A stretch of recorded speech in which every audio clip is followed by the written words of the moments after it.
Welcome to the Pressure Test Podcast. This is Embodied Sovereignty and Integrity. I'm your host, Alix, and every week, one idea will go on trial. Not because it's wrong, not because it's right either, but because, in my worldview, it hasn't been actually tested.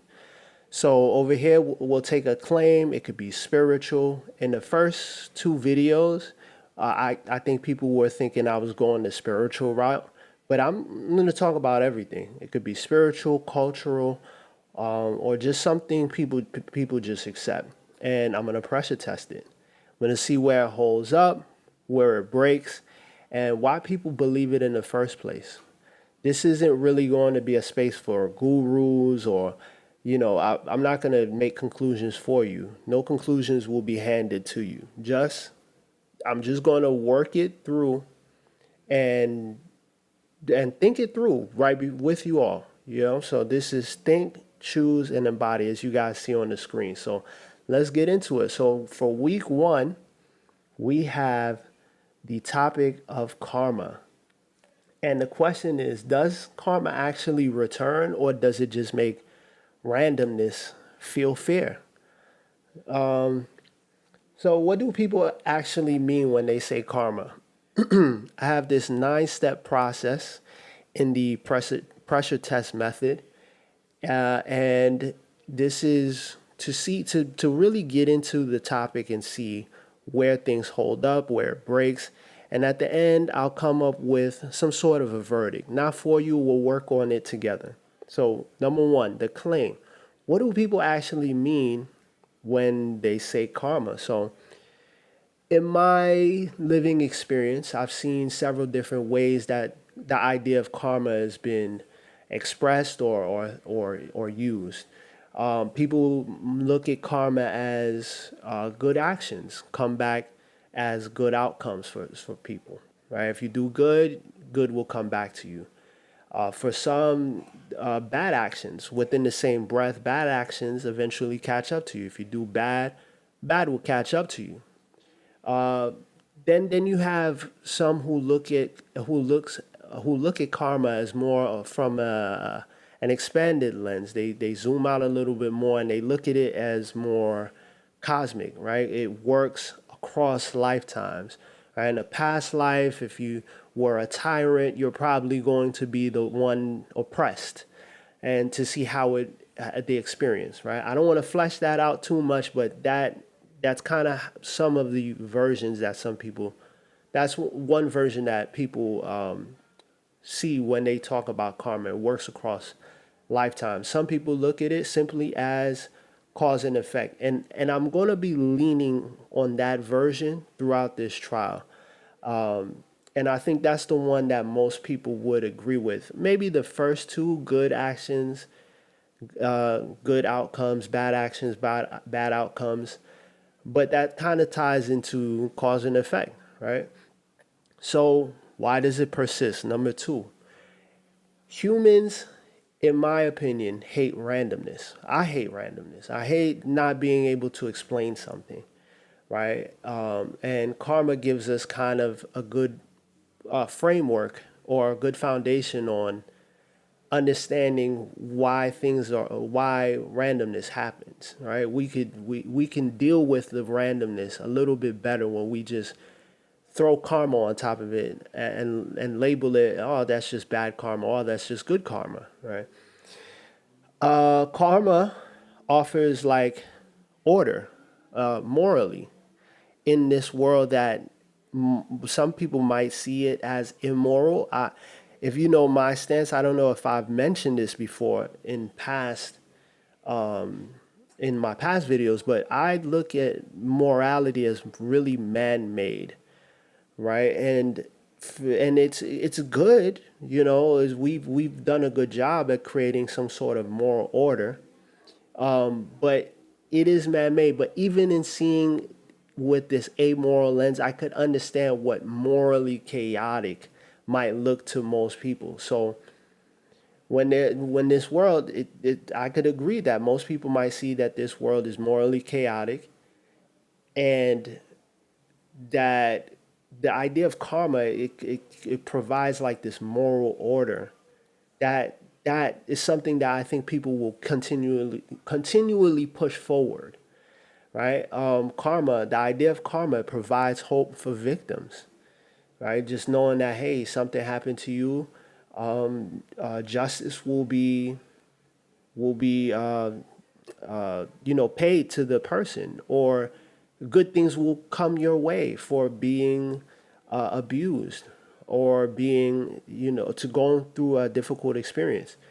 It also, it persists. This idea of karma persists because it reassures us that justice exists even when we have poor institutions. When the institutions around us fail, right? What can we look to? What imagine a world where there we just have poor institutions and we couldn't look to anywhere.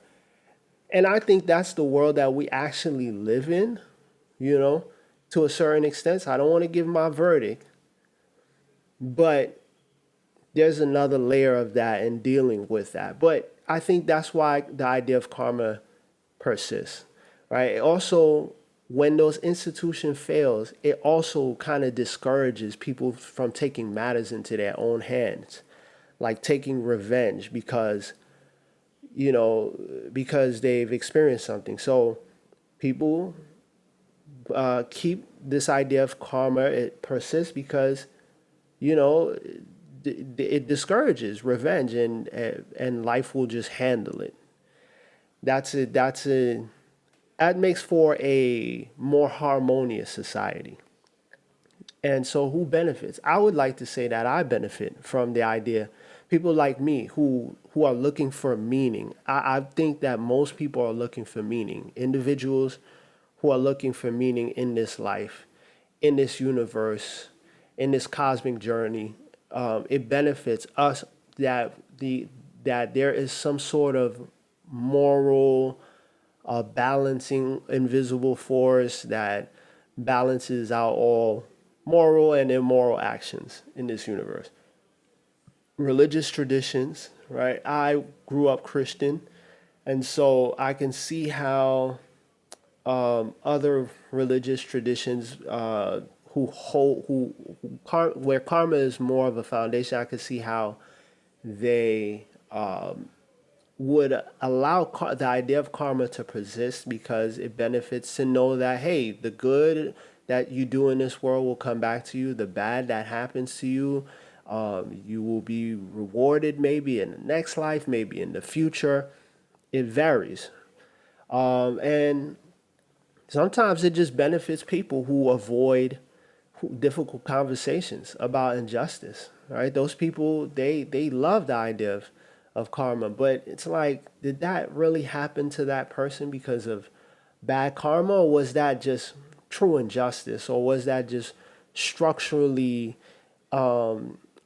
ingrained in the institutions or in the foundations that we built? All right, so I'm gonna flesh these ideas out a little bit more, and that leads us into the layers. Number three, in the pressure test method.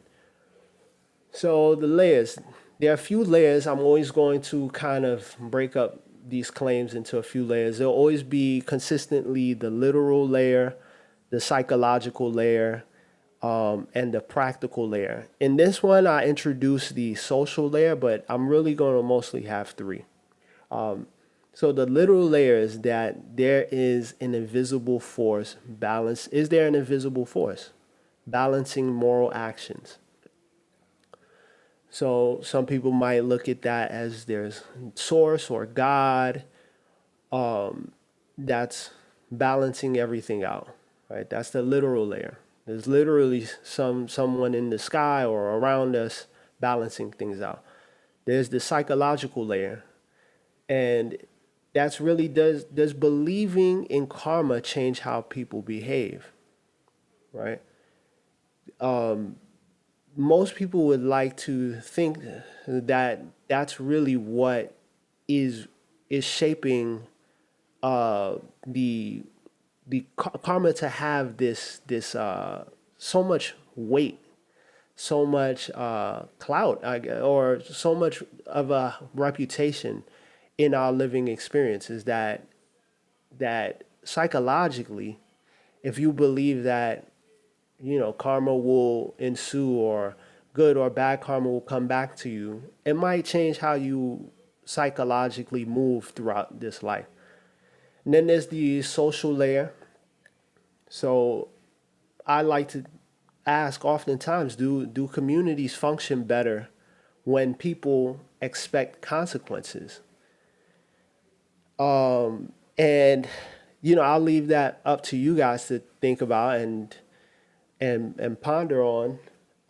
Do communities basically function better when people expect consequences? So that's the social layer.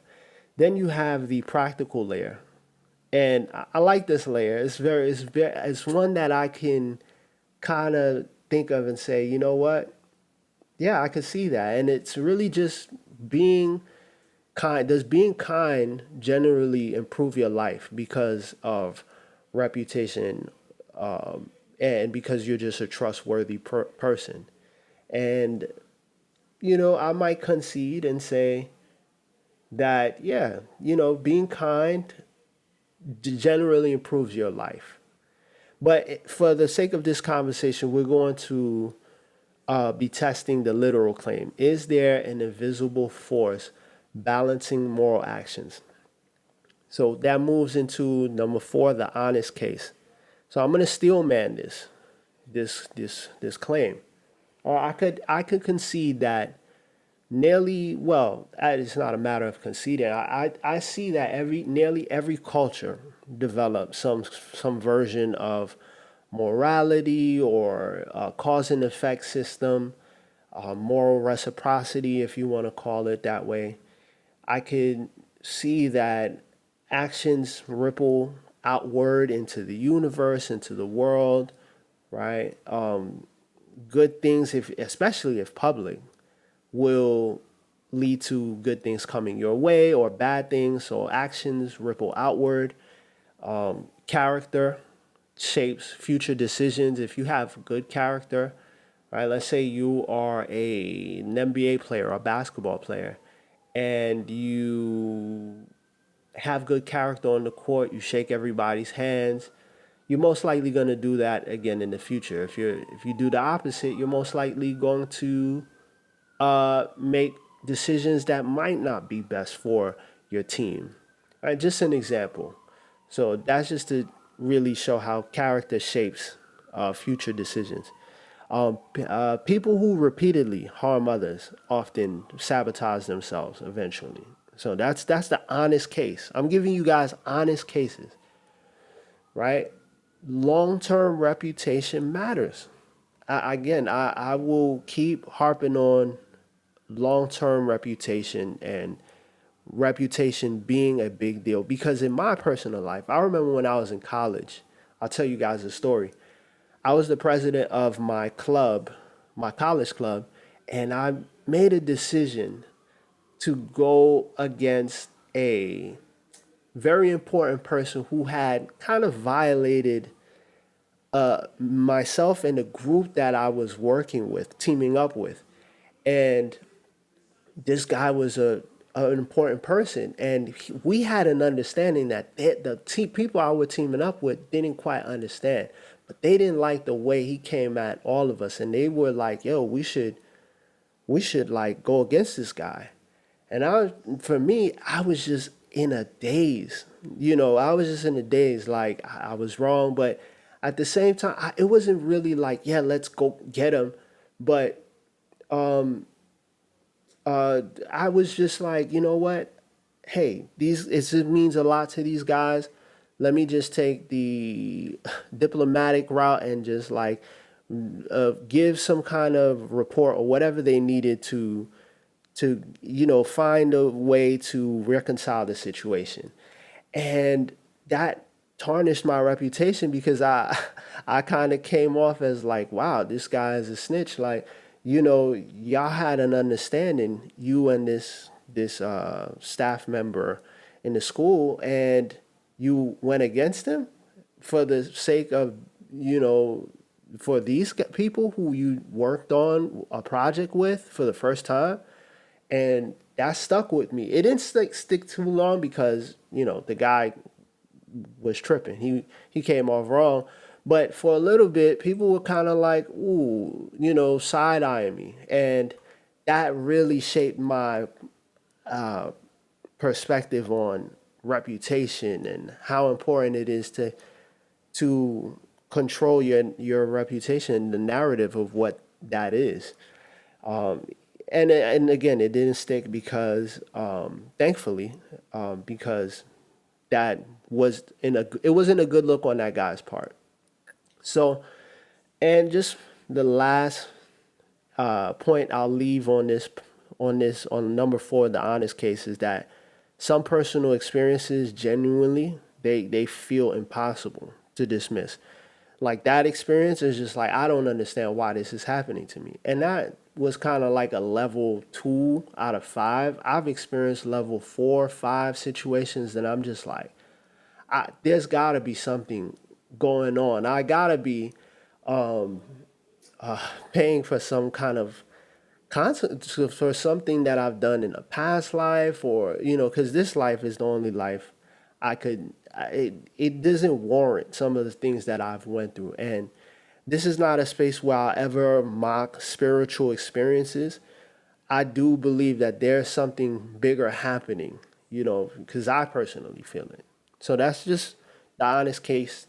And that goes into number 5, the observations, where, we got to look at what is there? What do we actually see? So there are examples supporting karma. One example is that honest people often build stronger relationships, right?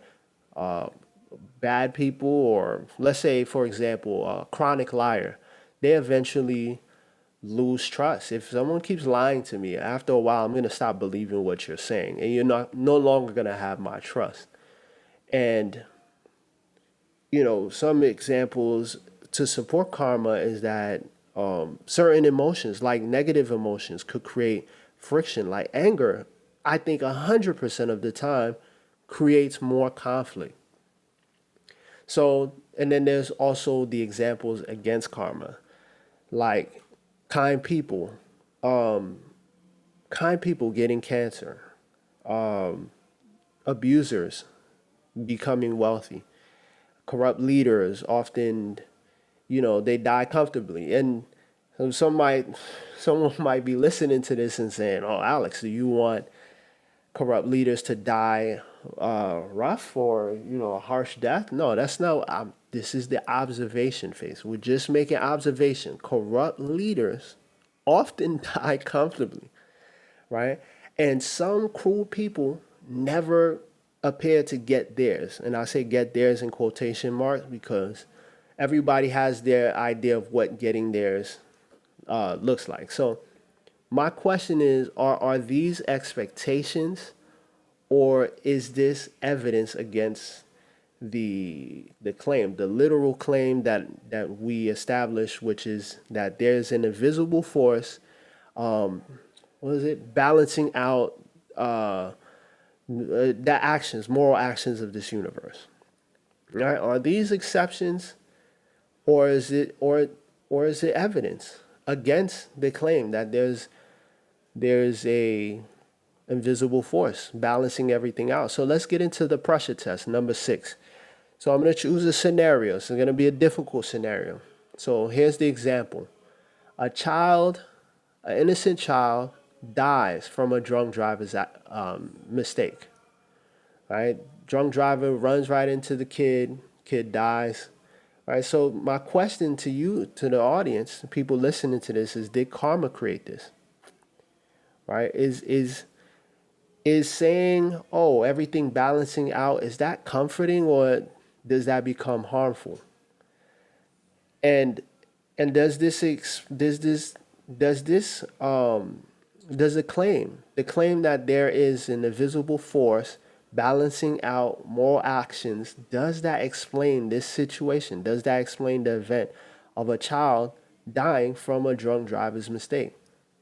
Or does it protect us from confronting the thing that most, I established that most humans hate, and that's randomness, right? And I want to push the disclaimer till it either survives or it breaks.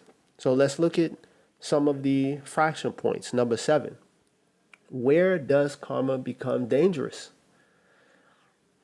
Right? I think karma becomes dangerous when we start victim blaming, telling people, you attracted this or you must have deserved it. I think it also becomes dangerous when we kind of leave things off to the universe instead of pursuing justice. So passivity, right? Being passive about things. Also, it becomes dangerous when we install this idea, the confirmation bias, basically, right? When we only acknowledge the examples that fit, right? The good person getting good things. So that's it's dangerous. And my question is, at what point does karma become an excuse instead of an explanation? And I think a lot of people so far right now, if I know my audience, well, a lot of you are starting to think that maybe karma is an excuse, more of an excuse. But let's look at what holds. Number 8. What survives this investigation up until this point? Right? There's some possible conclusions. One is that actions absolutely have consequences. I believe that actions have consequences. Character builds up over time. It's not build up. The word I'm looking for is like it kind of like stacks. It compounds over time. Character, it compounds over time. Good character, yeah, you guys get it. And again, what holds? Reputation.